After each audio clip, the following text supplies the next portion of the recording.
Un pi.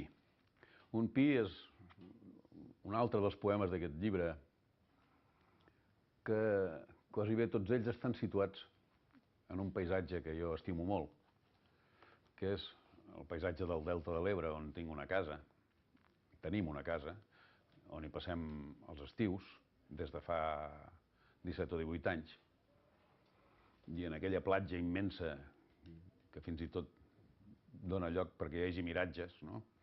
Doncs ens hi perdem tranquil·lament. I allí vaig escriure aquest llibre, La vida en plural, que bé, ara ja queda molt lluny.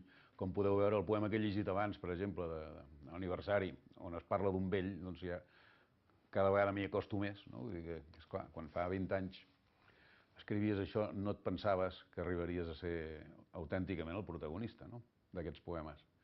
I aquest poema també està situat allà, al Delta de l'Ebre. I es titula Un pi, i parla d'un pi que hi havia en aquesta casa quan vam arribar, un pi molt gran, i el primer estiu que vam arribar allà el pi es va posar malalt i es va morir, la qual cosa semblava un mal auguri, però nosaltres no en vam fer massa cas, i d'això parla el poema.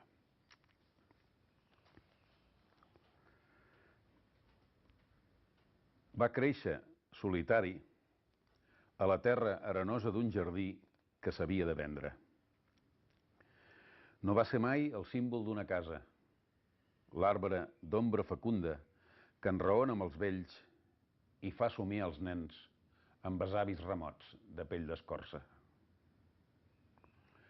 Quan vam venir nosaltres, el vent ja no podia fer-li mal i les seves agulles enfilaven la llum blava i salada de la platja. I estenia els seus braços de gegant sobre un clot d'esbarzers i runa i gats, el jardí que ningú va voler mai. Vam construir la casa i ens vam enamorar de l'arenal immens dels eucaliptus i de les hores lentes sota el pi, sentint-lo respirar com una bèstia, cada dia més mansa i més cansada.